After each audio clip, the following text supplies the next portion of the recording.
தோழர்களே, உங்கள் அனைவருக்கும் வணக்கம். இன்னைக்கு வந்து அஹ், மே 30 எழுத்தாளர் சுந்தர ராமசாமி அவர்களுடைய பிறந்த நாள் இன்று. தமிழில் வந்து ரொம்ப தவிர்க்க முடியாத ஒரு எழுத்தாளர் சுந்தர ராமசாமி அவர்கள். இப்போ வந்து பொதுவாக நம்ம வந்து இன்னைக்கு ஆசிரியர் தேர்வு வாரியத்துக்காக நம்ம தேர்வுக்காக தொடர்ச்சியாக படிச்சுட்டு இருக்கிறோம். அந்த அடிப்படையில் அழகு நாளில் வந்து எழுத்தாளர் சுந்தர ராமசாமி அவர்களை பற்றியான குறிப்புகளை வந்து நம்ம கண்டிப்பாக தெரிஞ்சிருக்கணும் அப்படின்னு நமக்கு வந்து பாடத்திட்டத்தில் கொடுத்துருக்குறாங்க. புதினங்கள் அப்படிங்கிற அந்த பகுதியில். அந்த அடிப்படையில் இன்னைக்கு வந்து சுந்தர ராமசாமி பற்றியான ஒரு அறிமுக உரையாடலை உங்கள் முன்னாடி வைக்கலாம். அதுக்கு முன்னாடி நீங்கள் கூகுளில் போய் தமிழ் விக்கி, ஓகேவா, தமிழ் விக்கி அப்படிங்கிற ஒரு இணையதளம். இதில் வந்து நிறைய எழுத்தாளர்களுடைய தகவல்களை வந்து நிறைய திரட்டி வச்சிருக்கிறாங்க. தகவலில் தமிழ் விக்கி உள்ளே போயிட்டு, இல்லைன்னா நீங்கள் இதுலேயே எழுத்தாளர் சுந்தர ராமசாமி அப்படின்னு அடிச்சிங்கன்னா வரும். இதில் என்ன அப்படின்னா, நீங்கள் வந்து தமிழில் எழுத்தாளர் சுந்தர ராமசாமி அப்படின்னு நீங்கள் தட்டச்சு செஞ்சீங்கன்னா அவரை பற்றியான குறிப்புகள் வந்து இதில் இருக்குது. சுந்தர ராமசாமி மட்டும் இல்லை, நிறைய எழுத்தாளருடைய குறிப்பு, ஜி நாகராஜன், ஜெயமோகன், லட்சுமணிவனன் அப்படிங்கிற பல எழுத்தாளர்களுடைய தகவல்களை வந்து தொகுத்து இதில் கொடுத்துருக்குறாங்க. இன்றைக்கி நாம் வந்து சுந்தர ராமசாமி அவர்களுடைய பிறந்த நாள்னால அவரை பற்றி ஒரு நல்ல அறிமுகத்தை வந்து இது மூலமாக நாம் வந்து படித்து தெரிஞ்சுக்கலாம். நீங்களும் இந்த இணையதளத்தில் போய் இந்த தகவல்களை நீங்கள் திரட்டிருக்கலாம். சுந்தர ராமசாமி அவர்கள் வந்து 1931 மே 30 வந்து பிறந்திருக்கிறாங்க. அக்டோபர் 14, 2005 வந்து அவங்க வந்து இறந்து போயிட்டாங்க. நவீன தமிழ் இலக்கியத்துடைய முதன்மையான எழுத்தாளர்கள் ஒருத்தர் சுந்தர ராமசாமி அவர்கள். ஏன்னா புனை விலக்கியம், கவிதை, இலக்கிய விமர்சனம் அப்படிங்கிற பல்வேறு துறைகளில் வந்து ஒரு பெரிய பங்களிப்பை செஞ்சுருக்கிறாரு. குறிப்பாக பசுவையா அப்படிங்கிற பேரில் நிறைய கவிதைகள் எழுதியிருக்கிறாரு. காலச்சுவடு இலக்கிய இதழுடைய நிறுவனர் அவர் தான் தொடங்கி வச்சார். இலக்கிய ஆளுமையாகவும் அழகியல் சார்ந்த இலக்கிய பார்வையை முன்வைத்தக்கூடிய ஒரு சிந்தனை மரபுடைய அந்த காலகட்டத்துடைய மையமாக திகழ்ந்தவர் தான் சுந்தர ராமசாமி அவர்கள். இங்கே வந்து அவருடைய நிழற்படம் இருக்குது. 1950 முதல் ஒரு 40 ஆண்டு காலம் வந்து சிறு பத்திரிகைகளை ஒரு களமாக கொண்டு இந்த நவீன தமிழ் இலக்கிய செயல்பாட்டுடைய ஒரு வழிகாட்டியாகவும் முன்னுதாரணமாக இருந்தவர் தான் சுந்தர ராமசாமி அவர்கள். ஏன்னா அப்போ வந்து அந்த காலத்தில் இருந்த மைய ஓட்டமாக இருந்த வணிக எழுத்து, அரசியல் எழுத்து ரெண்டுக்கும் மாற்றாக தூய இலக்கியத்தை முன்வைத்தராக சுந்தர ராமசாமி வந்து எல்லாருமே அடையாளப்படுத்துவாங்க. குறிப்பாக வந்து காகங்கள் அப்படிங்கிற பேரில் ஒரு இலக்கிய சந்திப்பு நிகழ்ச்சியை அவர் ஒருங்கிணைச்சிருக்கிறாரு. ஏன்னா அடுத்த காலச்சுவடு தொடர்ச்சியாக நடத்திட்டு இருந்தார். இன்னைக்கு அவருடைய புதல்வர் மகன் வந்து கண்ணன் அவர்கள் ரொம்ப சிறப்பாக நடத்திட்டு இருக்கிறார். மிகச்சிறந்த இலக்கிய இதழாக, மாத இதழாக தொடர்ந்து அது வெளிவந்துட்டு இருக்கு, ஒரு காத்திரமான சிற்றிதழாக. ஏன்னா இலக்கிய உரையாடல் வழியாக அடுத்த தலைமுறையினருக்கு இலக்கியத்துடைய அடிப்படையோ நெறிமுறையை வந்து கற்பித்து கொடுத்தவர் சுந்தர ராமசாமி அவர்கள். ஏன்னா நிறைய இளம் எழுத்தாளர்களை அவர் காலகட்டத்தில் ஒரு பெரிய உந்து சக்தியாக இருந்து வளர்த்து விட்டவராக இன்னைக்கும் வந்து நிறைய எழுத்தாளர்கள் சுந்தர ராமசாமி அவர்களை வந்து குறிப்பிட்டு சொல்லுவாங்க. ஏன்னா தமிழ் நவீன இலக்கியத்துடைய அழகியலை மையமாக கொண்டு இயங்கிய மரபுல வந்து ஏன்னா காணாசுவுக்கு அடுத்து காணா சுப்பிரமணியத்திற்கு பிறகு மையமான ஒரு ஆளுமையாக இருந்தவர் தான் சுந்தர ராமசாமி அவர்கள். நவீனத்துவ அழகியல் கொண்ட யதார்த்தவாத எழுத்துக்களை உருவாக்கியதில் அவருக்கு ஒரு பெரிய பங்கு இருக்கு. எல்லலும் சொற்செட்டும் புதிய கவித்துவமும் கொண்ட மொழிநடை கொண்டவராக இருக்கிறாரு. நவீன தமிழ் இலக்கியத்தில் சுந்தரராமசாமியோட சிந்தனை பள்ளி அப்படிங்கிற ஒரு மரபை வந்து தனியாக அடையாளப்படுத்த முடியும் அப்படிங்கிறது ஒரு ஒரு ஒரு குறிப்பிடத்தக்க ஒரு தகவலாக நம்ம பார்க்குறோம். சுந்தரராமசாமி அவருடைய துணைவியார் கமலா ராமசாமி அவர்கள். இதில் வந்து அவரை பற்றி பல்வேறு தலைப்புகளுக்கு இதில் தகவலை கொடுத்துருக்குறாங்க. பிறப்பு, கல்வி, தனி வாழ்க்கை, இலக்கிய வாழ்க்கை, அப்புறம் படைப்புலகம், அரசியல், அமைப்பு சார்ந்த பணிகள், இதழியல், விவாதங்கள், அவர் மேலே வைத்த விவாதங்கள், கருத்து மாறுபாடுகள், விருதுகள், அப்புறம் அவருடைய மறைவு, நினைவு நூல்கள், அவருடைய படைப்புகள், அந்த பட்டியல், மொழியாக்கங்கள், அவரை பற்றி இன்னும் கூடுதலாக தெரிஞ்சுக்கணும்னா அதை பற்றியான இணைப்புகளை வந்து கொடுத்துருக்குறாங்க. சுந்தரராமசாமி அவருடைய தாயுடைய ஊராக சொல்லப்படக்கூடிய நாகர்கோயிலுக்கு அருகில் இருக்கக்கூடிய ஒழுகினசேரி அப்படிங்கிற கிராமம் தழுவிய ஒரு மகாதேவர் கோயில் அக்ரஹாரத்தில் பிறந்திருக்கிறாரு. அன்னைக்கு நாகர்கோயில் வந்து திருவிதாங்கூர் சமஸ்தானத்துடைய ஒரு பகுதியாக இருந்திருக்கு. பள்ளி கல்வியை வந்து முறையான பள்ளி கல்வி அவருக்கு கிடைக்கல. ஏன்னா 6ஆம் வகுப்பு படிக்கையிலிருந்து அவருக்கு வந்து மூட்டு வீக்க நோய்க்கு ரொம்ப ஆளாக்கப்பட்டிருக்கிறாரு. அதன் விளைவாக இதய நாளம் சார்ந்த ஒரு பலவீனம் வந்து வாழ்நாள் முழுக்க அவருக்கு இருந்ததாக குறிப்பிடுறாங்க. பல ஆண்டுகள் படுக்கையிலே வந்து அவர் வந்து கழிச்சிருக்கிறாரு. அப்புறம் அவங்களுடைய அம்மாவுடைய தோழியோட மைந்தரான ஒரு மருத்துவர் என்ன பண்ணிக்கிறாரு, தொடர்ச்சியாக அவருக்கு நிறைய உடற்பயிற்சிகள் வழியாக அந்த நோயை வந்து குணப்படுத்தியிருக்கிறார். இதை வந்து அவருடைய ஜன்னல் அப்படிங்கிற கதைகளில் வந்து வெளிப்படுவதாக அது குறிப்பிட்டிருக்காங்க. கண்டிப்பாக அது படிக்க வேண்டிய ஒரு கதை. அந்த சுந்தரராமசாமி முழு தொகுப்பு கதைகளில் அந்த கதை இருக்குது. சுந்தரராமசாமி வந்து நாகர்கோயிலில் எஸ்எல்பி பள்ளியில் வந்து இறுதி வரை படிச்சிருக்கிறாரு. அங்கே தான் மலையாளமும் சமஸ்கிருதமும் படிச்சிருக்கிறாரு. ஏன்னா தமிழை வந்து அவங்க அம்மா வந்து சொல்லி கொடுத்துருக்காங்க, அவங்ககிட்ட இருந்து கற்றுட்டு இருந்திருக்காரு.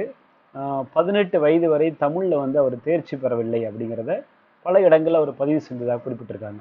ஏன்னா பின்னால் பள்ளியில் வந்து பிற்காலத்தில் கால்பந்து குழுவில் விளையாடுற அளவுக்கு, ஃபுட்பால் விளையாடுற அளவுக்கு அவருடைய உடல்நலம் வந்து தேர்ச்சி பெற்றிருக்கு அப்படிங்கிறது அவருடைய தன்னம்பிக்கை வந்து நம்ம காட்டுறதாக பார்க்குறோம். தனிப்பட்ட வாழ்க்கை அப்படிங்கிற ஒரு பகுதி கொடுத்துருக்காங்க. இதில் என்ன அப்படின்னா, சுந்தரராமசாமியுடைய தந்தை வந்து சுந்தரமையர்.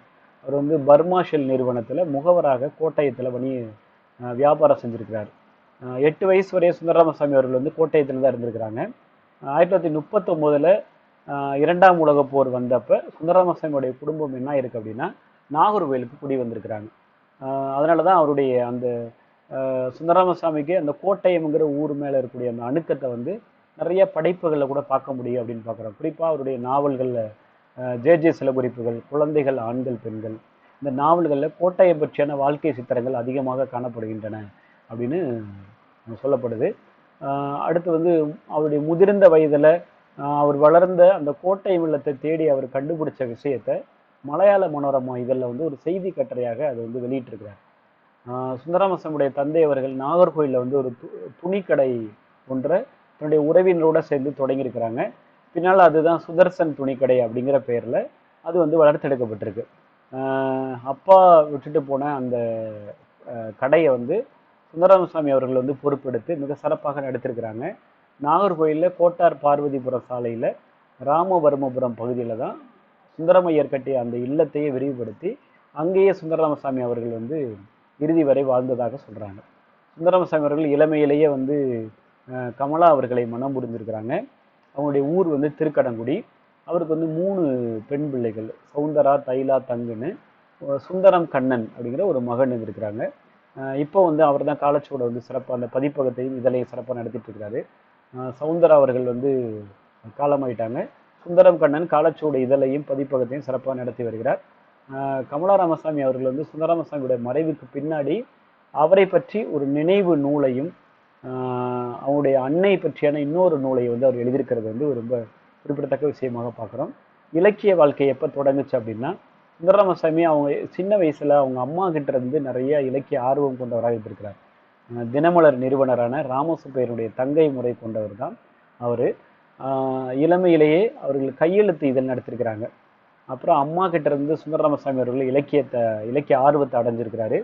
கடைசி வரை தன்னுடைய இலக்கிய ஆர்வங்களை அவங்க அம்மா கூட வந்து நிறைய வந்து பகிர்ந்து கொண்டதாக நிறைய இடங்களில் பதிவு செஞ்சிருக்கிறார். அப்போ சுந்தரராமசாமியோட இளமை காலத்தில் முக்கியமான சில அரசியல் மாற்றங்கள் நிகழ்ந்திருக்கு. அவர் 16 வயசு இருக்கும்போது இந்தியா சுதந்திரம் பெற்றிருக்கு. சுதந்திர போராட்டத்தை அவர் நேரில் வந்து பார்த்ததாக சொல்லியிருக்கிறார். நாகர்கோயிலில் சுதந்திர போராட்ட வீரர்களாக சொல்லப்படக்கூடிய எம்.வி. நாயுடு, தேரூர் சிவன் பிள்ளை அவங்களெல்லாம் அவர் பார்த்துருக்கிறார். 1956 மொழி வாரியாக மாநிலம் வந்து அமைந்த போது அந்த குமரி மாவட்டத்தை தமிழ்நாட்டோட சேர்ப்பதற்காக நிறைய போராட்டங்கள் நடந்திருக்கு. அந்த போராட்டத்தை அவர் நெருக்கமாக இருந்து பார்த்துருக்கிறதாக குறிப்பிட்றாங்க. குறிப்பாக அந்த போராட்டத்தில் ஈடுபட்ட கொடிக்கால் செல்லப்பா, அவரோட இவருக்கு பின்னால் கொடிக்கால் அப்துல்லான்னு சொல்லப்படக்கூடிய கொடிக்கால் செல்லப்பா, அவரோட அவருக்கு நெருக்கமான நட்பு இருந்திருக்கு. இதெல்லாம் வந்து புளியமரத்தின் கதை நாவலில் அதை பற்றி அவர் பேசியிருக்கிறார். 1950 கிருஷ்ண நம்பிங்கிற பெயரில் எழுதிய அழகிய நம்பியை வந்து அவர் சந்திச்சிருக்கிறாரு. 2 பேரும் நெருக்கமான நண்பர்களாக இருந்திருக்கிறாங்க. இலக்கிய இரட்டையர் அப்படிங்கிற சொல்லப்படுற அளவுக்கு 2 பேருக்குமான ஒரு நட்பு இருந்திருக்குது. 1974 கிருஷ்ண நம்பி மறைவது வரை ஒரு 25 ஆண்டு காலம் அவருடைய நட்பு வந்து நீடிச்சிருக்கு. அப்புறம் சுந்தரராமசாமியுடைய இலக்கிய வாசிப்பு முதன்மையாக ஆரம்ப காலத்தில் மலையாளத்தில் அதிகமாக இருந்திருக்கு. திருவனந்தபுரத்திலிருந்து வெளியான கௌமுதி வார இதழில் அவருடைய பார்வையில் பெரும் செல்வாக்கு பெற்றதாக இருந்திருக்கு அப்படின்னு சொல்கிறாங்க.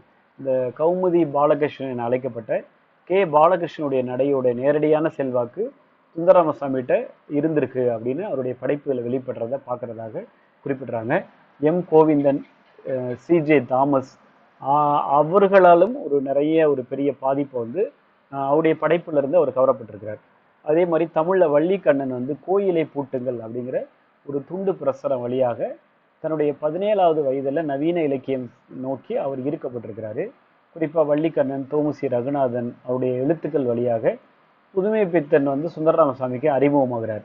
அப்பயே அதே காலகட்டத்தில் கு அழகிரிசாமி அறிமுகமாகறாங்க.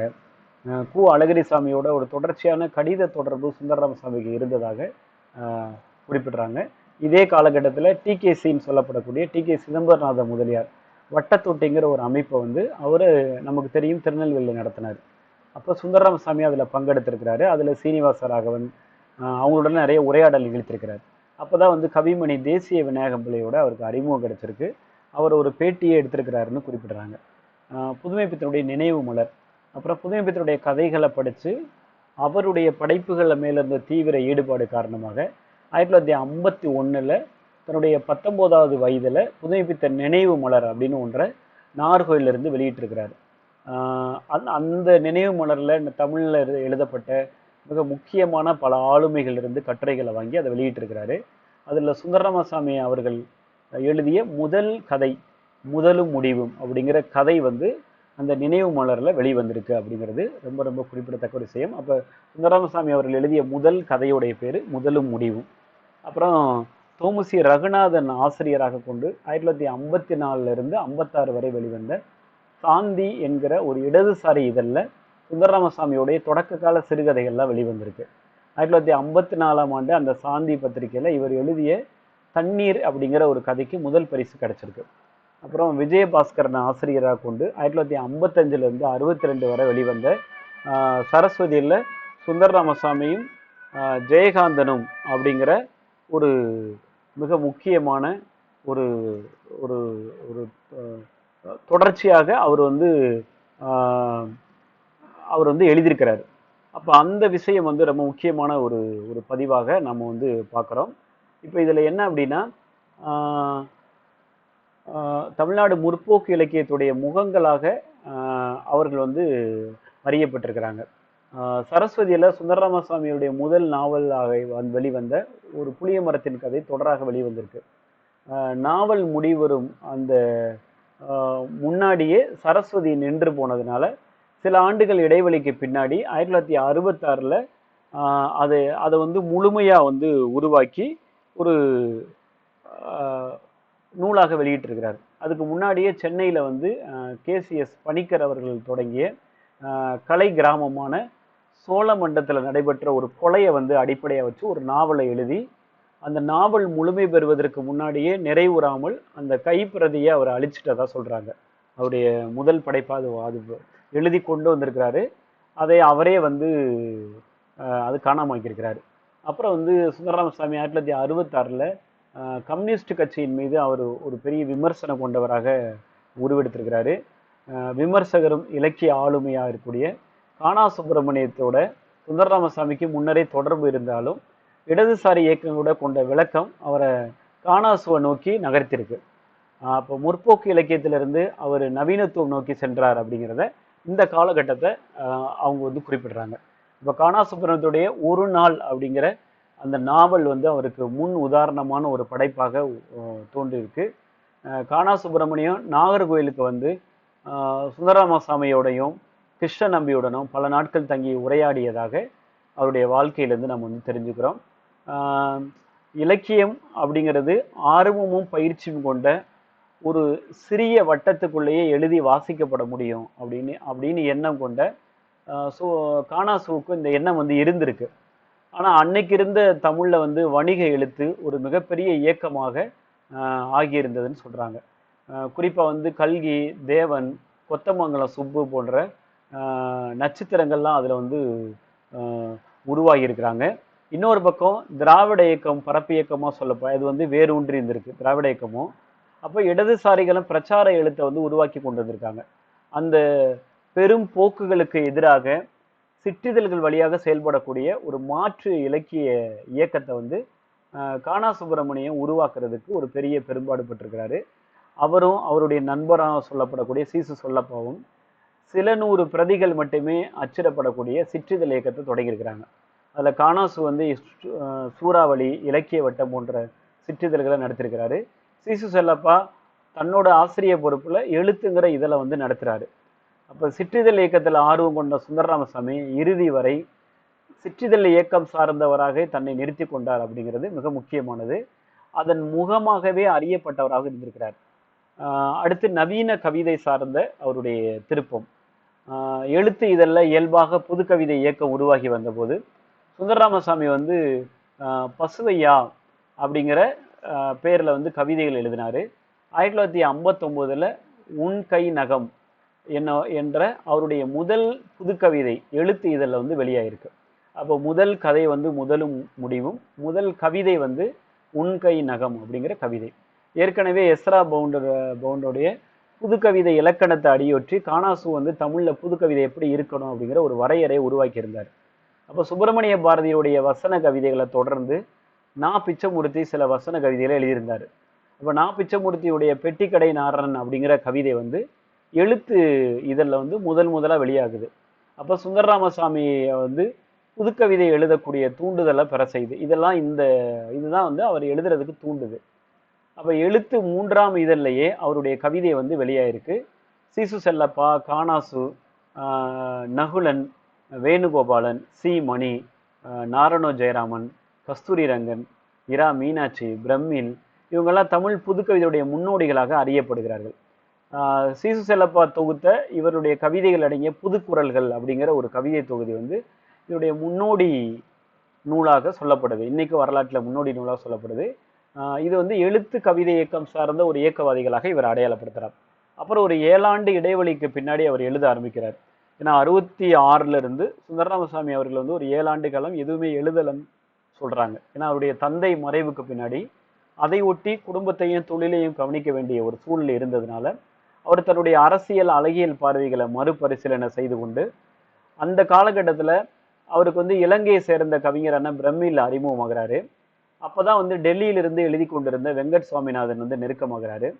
வெங்கட் சுவாமியினுடைய முதல் கட்டுரை தொகுதிக்கு சுந்தரராமசாமி முன்னுரை எழுதுவதாக குறிப்பிட்றாங்க. ஓவியர் ஆதி மூலம் திரை இயக்குனர் ஜான் ஆப்ரஹாம் ஆகியோர் அறிமுகமானதும் இந்த காலத்தில் தான் அப்படின்னு சொல்கிறாங்க. கானாசு வந்து டெல்லி சென்று விட சுந்தரராமசாமி வந்து சென்னையில் வாழ்ந்த கோவிந்தனிடம் நேரடியான தொடர்பை அடைஞ்சிருக்கிறாரு. இந்த அனைவரிடமே ஒரு தொடர் விவாதங்கள் நடந்திருக்கு இலக்கியம் பற்றி. நீண்ட கடிதங்கள், நேர் சந்திப்புகள் வழியாக நிறைய விவாதங்கள் வந்திருக்கு. கோவிந்தன் வழியாக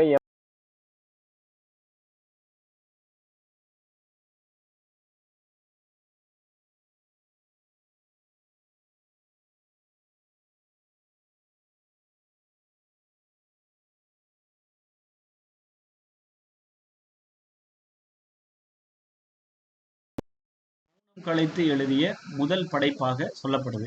இது வந்து ஞானரதம் என்ற சிற்றிதழில் வெளிவந்திருக்கு. அதன் பின்னாடி அவர் எழுதிய சிறுகதைகள் வந்து பல்லக்கு தூக்கிகள் அப்படிங்கிற தொகுப்பாக வெளிவந்திருக்கு. ஏன்னா பல்லக்கு தூக்கிகள் மிக முக்கியமான ஒரு கதை. முந்தைய சிறுகதைகள்ல இருந்த புதுமைப்பித்தனுடைய சாயல் இதுல வந்து இல்லை, மறைஞ்சிருக்கு அப்படின்னு சொல்ல ஆரம்பிச்சிருக்காங்க. நடையில இருந்த எல்லல் மறந்து சொற்சிக்கனம் அதிகமாக சுந்தரராமசாமிகிட்ட உருவாகி இருந்ததாக குறிப்பிடுறாங்க. பெரும்பாலும் அவருடைய கதைகள் உருவகத்தன்மை கொண்டவையாக இருந்திருக்கிற அதன் பின்னாடி வந்த பள்ளம்ங்கிற சிறுகதை தொகுதியில உருவகத்தன்மை அதிகமாக கொண்ட கதைகளை வந்து ஏன்னா முன்னாடி இருந்த பாணியை விட யதார்த்தவாத அழகில் கொண்ட கதைகளும் அதுல கலந்திருந்ததாக சொல்றாங்க. இறுதி காலம் வரை இந்த 2 வகையான சிறுகதைகளையும் எழுதி வந்த சுந்தரராமசாமியோட இறுதி கால கதைகள் வந்து ஒரு நேரடியான யதார்த்தவாத சித்தரிப்பும் சொற்சிக்கனம் கொண்ட ஒரு இறுக்கமான நடையும் கொண்டவையாக அமைந்தன அப்படின்னு அவரை பற்றியான ஒரு பார்வை வந்து இருந்திருக்கு. அவருடைய இறுதி நாவலாக சொல்லப்படக்கூடிய குழந்தைகள், பெண்கள், ஆண்கள் அதே நடையில தான் 1998 வந்து அதே நடையில தான் அமைந்திருந்தது அப்படின்னு சொல்றாங்க. படைப்புலகம் அப்படின்னு பார்க்குறப்ப நாவல்கள் 3 நாவல்கள் அவர் எழுதியிருக்கிறாரு. அவருடைய முதல் நாவலாகிய ஒரு புளிய மரத்தின் கதை 1966 நூல் வடிவில் வெளிவந்திருக்கு. ஒரு புளிய மரத்தை மையமாக கொண்டு நாகர்கோயிலுங்கிற அந்த சிறு நகரில் மன்னராட்சி காலத்திலிருந்து ஜனநாயக காலம் வரை வாழ்க்கை மாற்றம் நிகழ்வதை சித்தரித்த நாவல் அப்படின்னு அவர் சொல்றாரு. சுந்தரராமசாமியுடைய 2வது நாவலான ஜே சில குறிப்புகள் வந்து 1981 வெளிவந்தது. இது மலையாள நாடக ஆசிரியர் CJ தாமஸுடைய செல்வாக்கு கொண்ட ஒரு புனைவு கதாபாத்திரமாக ஜோசப் ஜேம்ஸ் அப்படிங்கிற எழுத்தாளருடைய வாழ்க்கையை அவர் மேல் ஆர்வம் கொண்ட இளம் எழுத்தாளராகிய பாலுங்கிற கதாபாத்திரத்துடைய பார்வையில முன்வைக்கிறதாக இந்த நாவல் பேசப்படுது. ஜே எழுதிய நாட்குறிப்புகள் 2ஆம் பகுதியாக இந்த படைப்புல அமைஞ்சிருக்கு. எம் கோவிந்தனுடைய சாயல் எம்.கே. ஐயப்பன் என்னும் கதாபாத்திரம் உள்ளது அப்படின்னு சில பார்வைகள், விமர்சனங்கள் முன்வைக்கப்படுது. வழக்கமான கதை சொல்லக்கூடிய வடிவத்திலிருந்து இது வேறுபட்ட ஒரு நாவலாக இதை பார்க்குறோம். ஏற்கனவே நகுலனுடைய நினைவு பாதை நாட்குறிப்பு வடிவில் இருந்தாலும் பரவலாக இலக்கிய சூழல வாசிக்கப்பட்ட நாவல் இதுதான் அப்படின்னு சொல்றாங்க. இலக்கிய சூழல ஒரு அதிர்வலையை இந்த நாவல் உருவாக்கியது. இதை உணர்ச்சி கிடையாது, மாறாக மெல்லிய பகடி இது இருக்கு. கதை மாந்தர்கள் முழுமையாக கிடையாது, அவருடைய கோட்டு சித்திரங்கள் தான் இந்த படைப்புல சொல்லப்படுது. இது ஒரு முக்கியமான படைப்பாக பார்க்குறாங்க. அடுத்து சுந்தரராமசாமியுடைய 3வது நாவல் குழந்தைகள் பெண்கள் ஆண்கள் 1998 வெளிவந்திருக்கு. பெரிதும் தன் வரலாற்று தன்மை கொண்ட நாவல். குறிப்பா ஒரு குடும்பத்துடைய பரிணாமத்தை சொல்றது மட்டும் இல்லாம இந்த கதை நாயகனுடைய வளர்ச்சியையும் கதை நாயகனுடைய வளர்ச்சியை சித்தரிக்கிறதாக அந்த நாவலை பேசுறாங்க. 3 முக்கியமான நாவல். சிறுகதைகள் சுந்தரராமசாமியுடைய முதல் சிறுகதை தொகுதி அக்கறை சீமையிலே 1959 வெளிவந்திருக்கு. தொடர்ந்து 1964 அவருடைய 2வது சிறுகதை தொகுதியான பிரசாதம் வெளிவந்தது. அப்புறம் 7 ஆண்டுக்கு பின்னாடி அவர் எழுதிய சிறுகதைகளுடைய தொகுதி பல்லக்கு தூக்கிகள். குறுநாவல் தொகுதி திரைகள் 1000 1975 வெளிவந்திருக்கு. 1981 பள்ளம்ங்கிற சிறுகதை தொகுதி வெளிவந்திருக்கு. இறுதியாக மரியா தாமுக்கு எழுதிய கடிதம்ங்கிற சிறுகதை தொகுதி வெளியாகுது. அவருடைய முழு சிறுகதைகளும் சுந்தரராமசாமி சிறுகதைகள் அப்படிங்கிற காலச்சுவடு பதிப்பு மூலமாக வெளிவந்திருக்கு. மொத்த கதைகளையும் அதில் நம்ம பார்க்கலாம். கவிதைகள் 1959 எழுத்து இதழில் பசுவையாங்கிற பெயரில் எழுதி உன்கை நகம் என்னும் கவிதையை அவர் எழுதினாரு. புது கவிதை இயக்கம் தொடங்கிய காலகட்டத்தில் எழுதப்பட்ட அந்த கவிதை தொடர்ந்து பசுவையா பெயரில் தான் அவர் கவிதையில் எழுதிட்டு இருந்தார். அப்புறம் சுந்தரராமசாமியுடைய கட்டுரைகளுடைய நடை கௌமுதி பாலகிருஷ்ணன், எம் கோவிந்தன் அவருடைய செல்வாக்கு கொண்டதாக இதில் விமர்சிக்கப்படுது. அவருடைய தமிழ் முன்னோடிகளாக சொல்லப்படக்கூடிய புதுமைப்பித்தன் காணாசுடைய கட்டுரைகள் இருக்கக்கூடிய கட்டுக்கோப்பின் மீது தாவி சொல்லக்கூடிய போக்கு அவற்றில் இல்லை அப்படின்னு சொல்றாங்க. கூறிய ஒழுங்கான நடையில உள்ளடங்கிய அங்கதத்துடன் இந்த கட்டுரைகள் எழுதப்பட்டவையாக சொல்லப்படுது. சுந்தரராமசாமியுடைய 2 கட்டுரைகள் வெளிவந்த காலத்துல பெரிதும் அவை பேசப்பட்டவை. 1963 கானா சுப்பிரமணியத்துடைய கோரிக்கையின் அடிப்படையில சுந்தரராமசாமி எழுதிய பாரதியும் நானும்ங்கிற கட்டுரை நவீன உரைநடை ஆசிரியரான தன்னிடம் பாரதியின் செல்வாக்கு என பெரும்பாலும் ஏதுமில்லை என அறிவிச்சதாக சொல்றாங்க. அது அன்று பெரிய அதிர்ச்சியை உருவாக்கியிருக்கு.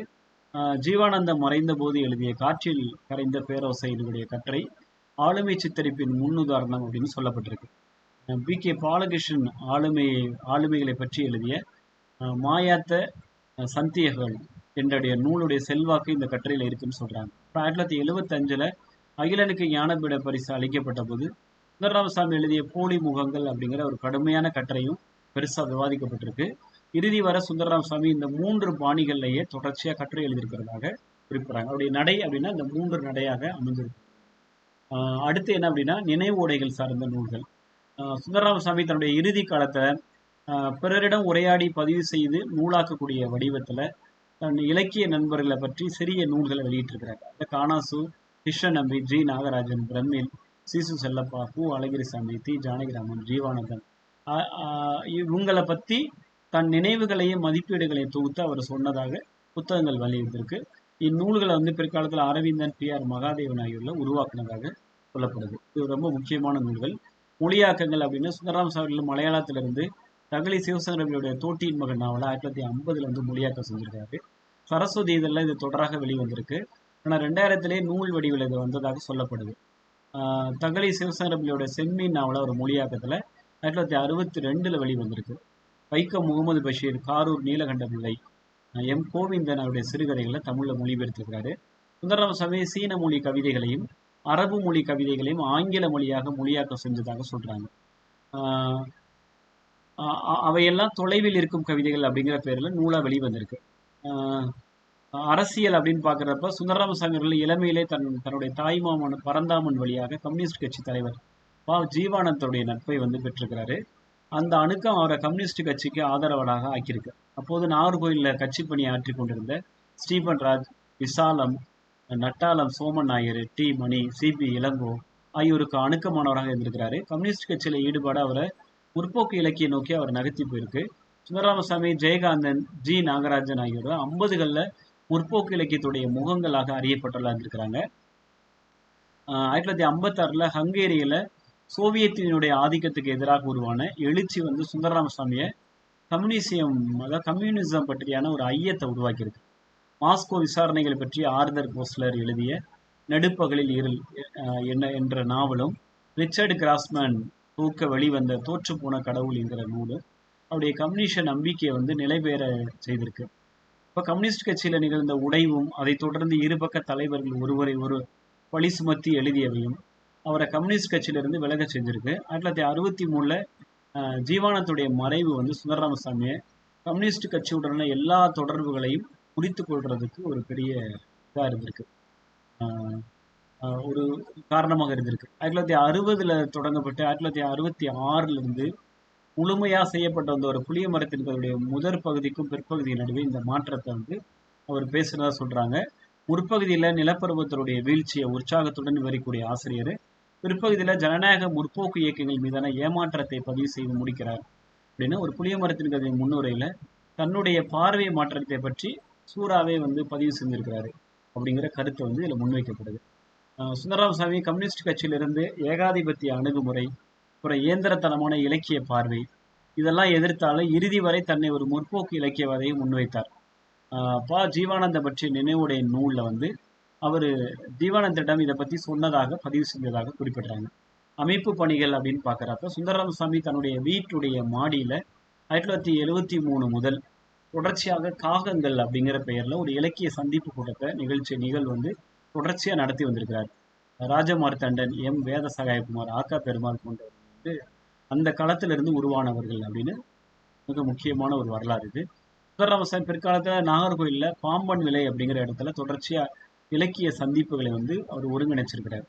2000 சுந்தரராமசாமியுடைய காலச்சுவடு இதழ் சார்பில் நவீன தமிழ் இலக்கியத்திற்கான தமிழ் இனி 2000 அப்படிங்கிற ஒரு பொது மாநாடு வந்து சென்னையில் ஒருங்கிணைக்கப்பட்டது. அது நூலாகவும் வந்திருக்கு. தமிழ் இனி 2000 அப்படிங்கிற ஒரு நூலாகவும் மிக முக்கியமான நூல் அது வந்திருக்கு. இதழியல் அப்படின்னு பார்க்குறப்ப சுந்தரராமசாமி அவர்கள் வந்து சதங்கை, கொல்லிப்பாவை, இனி முதலிய சிற்றிதழுடன் தொடர்பு கொண்டிருந்தவராக இருந்திருக்கிறாரு. அவற்றுக்கு புரவலராகவும் இருந்திருக்கிறார். காலச்சுவடு 1987 காகங்கள்ல பேர்ல ஒரு சிற்றிதழ் தொடங்க அவர் வந்து நினைச்சிருக்காரு. பின்னாடி அந்த பெயர் தான் காலச்சுவடு அப்படிங்கிற மாற்றப்பட்டதாக சொல்றாங்க. காலச்சுவடு 8 இதழ்கள் முதல்ல வெளியே வந்திருக்கு. அப்புறம் நிதி நெருக்கடியால அது நிறுத்தப்பட்டிருக்கு. சந்தாதாரர்களுக்காக இறுதி 4 இதழ்களை ஒரே இதழாக மலர் வடியில அவர் வெளியிட்டிருக்கிறார். அப்புறம் 94 சுந்தரராமசாமியோடைய மகன் வந்து கண்ணன் சுந்தரம் காலச்சுவடு இதழ் வந்து புதிய வடிவில் மீண்டும் பிரசுரிக்க ஆரம்பிச்சிருக்கிறாரு. தொடக்கத்தில் மனுஷபுத்திரன், லக்ஷ்மி மணிவண்ணன் போன்றவர்கள் அதன் ஆசிரியர் குழுவில் இருந்திருக்கிறாங்க. அப்புறம் சில காலம் மனுஷபுத்திரன் ஆசிரியராக கொண்டு அந்த இதழ் வெளிவந்திருக்கு. பின்னாடி கண்ணன் சுந்தரம் அதன் ஆசிரியராக அவர் பொறுப்பெடுத்து இந்த இதழை வந்து கொண்டு வந்தார். 95 காலச்சுவடு பதிப்பகமும் வந்து தொடங்கப்பட்டது. விவாதங்கள், சுந்தரராமசாமி மீது வைக்கப்பட்ட விவாதங்கள், கருத்து முரண்கள் என்ன அப்படின்னா, ஏன்னா அவர் வந்து சுதந்திரமா கருத்துக்களை வந்து உடனுக்குடனே தெரிவிப்பார். அப்படிங்கிறதுனால தொடர்ந்து விவாதங்கள்லேயே அவர் வந்து பல கருத்து முரண்களை வந்து அவர் பேசியிருக்கிறாங்க.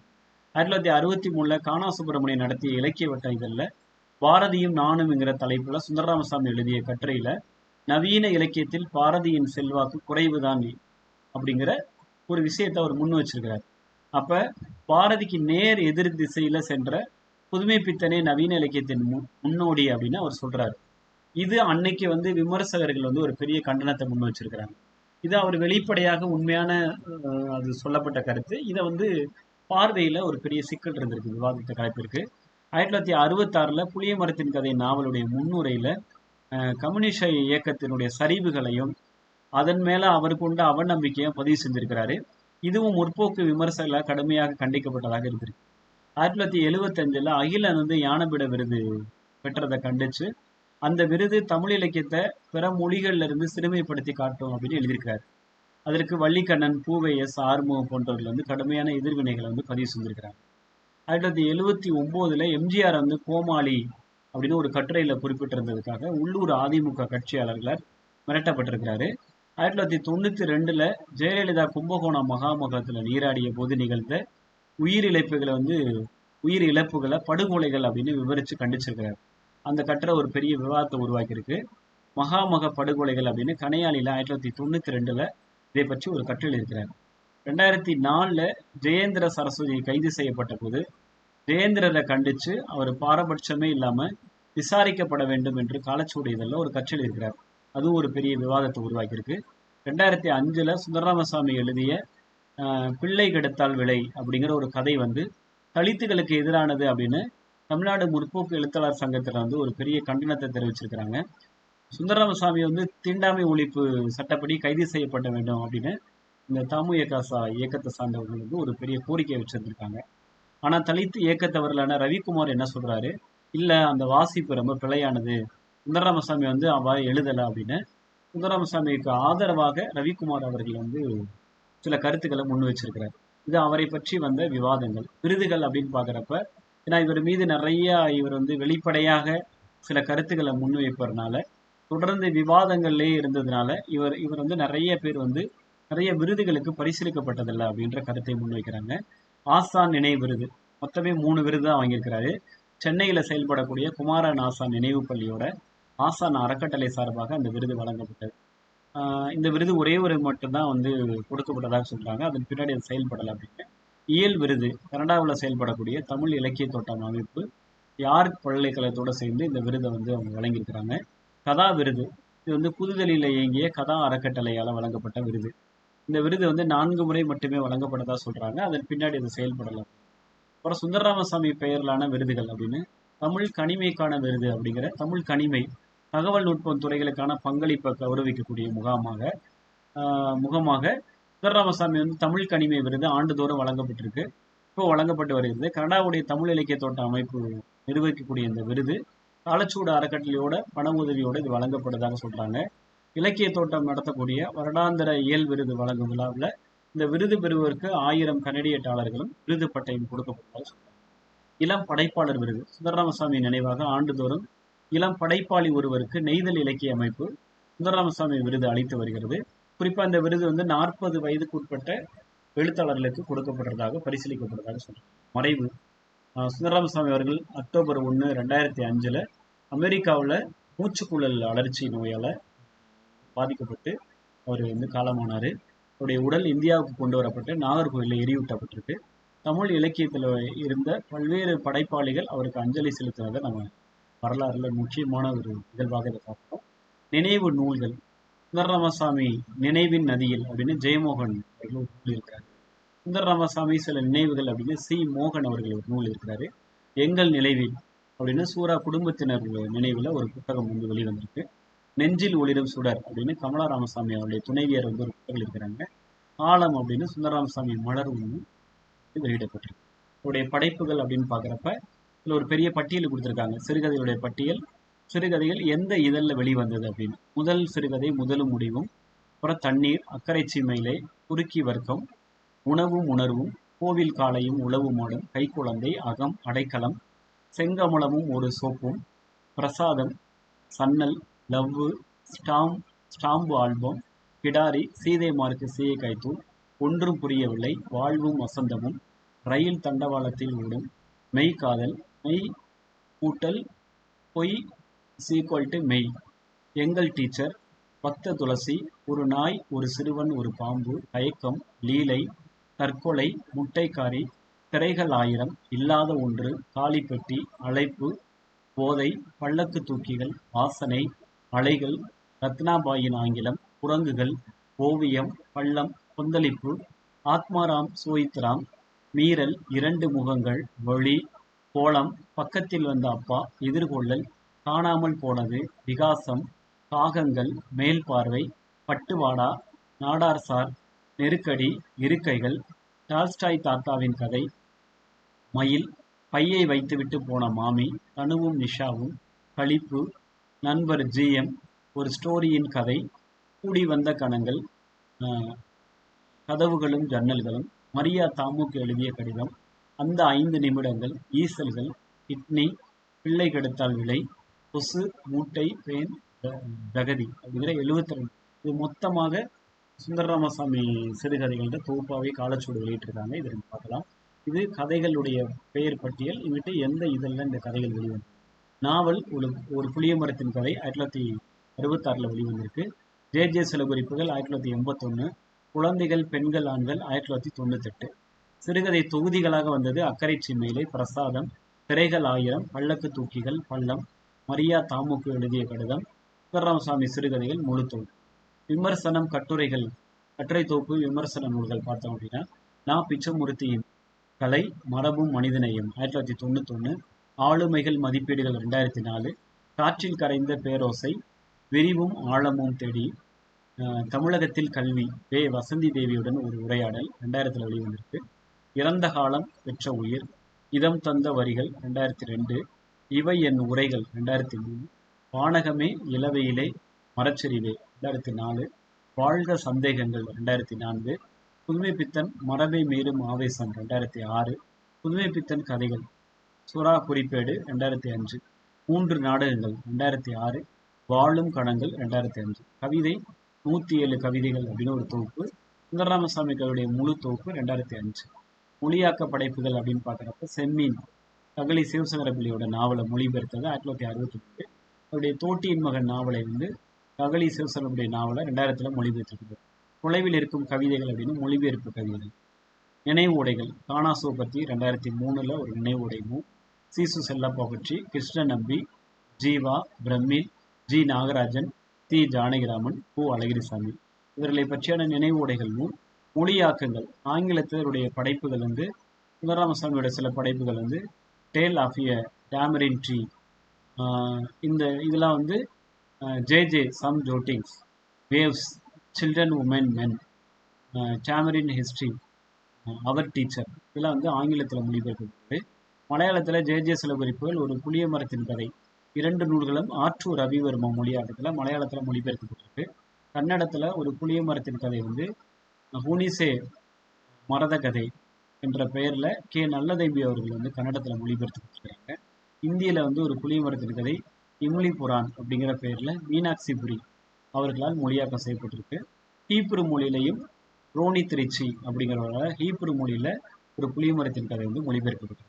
இணைப்புகளில் நீங்கள் பார்த்தீங்கன்னா என் பார்வையில் சுந்தரராமசாமின்னு சா கந்தசாமியோட ஒரு கட்டுரை, நினைவில் தினமணி சுந்தரராமசாமி பற்றி அம்பை எழுதினது, தமிழ் ஹிந்துல வெளிவந்தது, இந்திய பண்பாட்டின் தமிழ் முகம் அப்படின்னு சுந்தரராமசாமி அவர்களை பற்றி, நவீனத்துவ கனவு வடிவம் அப்படின்னு சுந்தரராமசாமி பற்றி வந்தது, சுந்தரராமசாமி அவர்களை பற்றி யூடியூப்பில் அவருடைய அவார்டு வாங்கின இந்த நிகழ்வு, சுந்தரராமசாமி ஒரு எதிர்ப்பு குரல் அப்படிங்கிற ஒரு கட்டுரை, சுந்தரராமசாமியுடைய கவிதைகள் பற்றி சங்கர ராம சுப்பிரமணியன் அவர்கள் எழுதிய கட்டுரைகள், நாஞ்சில் நாடன் எழுதிய கட்டுரைகள், சுந்தரராமசாமி கவிதையும் நவீனம்ங்கிற கட்டுரை, அவருடைய மலரில் வெளிவந்தது, தாஸ்தாயெவ்ஸ்கியை பற்றி அவர் எழுதினது, நீ யார் சுந்தரராமசாமியுடைய காணொளி, மிக முக்கியமான ஒரு ஆவணப்படம் இதெல்லாம் இணைப்பில் கொடுத்துருக்குறாங்க. இந்த இணைப்பு பக்கத்தை நீங்கள் சொடுக்குனீங்கன்னா அந்த இணையதள பகுதி இதில் நீங்கள் படித்து பார்த்துக்கலாம். தினமணியில் வெளிவந்த கட்டுரை இதில் இருக்குது, நீங்கள் படித்து பார்த்துக்கலாம். இது என்னென்னா தமிழ் விக்கி இணையதளத்தில் சுந்தரராமசாமி அவர்கள் மட்டுமல்ல, நிறைய எழுத்தாளருடைய தகவல்களை திரட்டி மொத்தமாக இதில் திரட்டி கொடுத்துருக்குறாங்க. கண்டிப்பாக இந்த தமிழ் விக்கி இணையதளம் போங்க. அந்த அழகு 4, 5 இருக்கக்கூடிய சில முக்கியமான படைப்பாளிகளுடைய தகவல்கள் இதில் இருக்கும். நீங்கள் கண்டிப்பாக இதிலிருந்து நிறைய தகவலை நீங்கள் எடுத்துக்கலாம். எழுத்தாளர் சுந்தரராமசாமி அவர்கள் தொடர்ந்து வாசிக்கப்பட வேண்டியவர். தமிழில் மிக ஆகப்பெரிய பணிகளை தமிழ் இலக்கியத்தில் செய்தவர். அவருடைய பிறந்த நாள் இன்று. அவரை பற்றி நான் உரையாடலில் அறிமுகம் செஞ்சதில் ரொம்ப மகிழ்ச்சியாக நினச்சிக்கிறேன். ஏன்னா நான் ஏற்கனவே ஜே சில குறிப்புகளும் புளிய மரத்தின் கதை பாடமாக வச்சு நாங்கள் படிச்சிருக்கிறோம். நிச்சயமாக நீங்கள் அனைவரும் அவருடைய கதை, கவிதைகள், நாடகங்கள், படைப்புகள், நினைவு உடைகள் எல்லாத்தையும் வாசிக்கணும்னு கேட்டுக்கொள்கிறேன். நன்றி, வணக்கம். அடுத்த ஒரு உரையாடலில் உங்களை சந்திக்கிறேன்.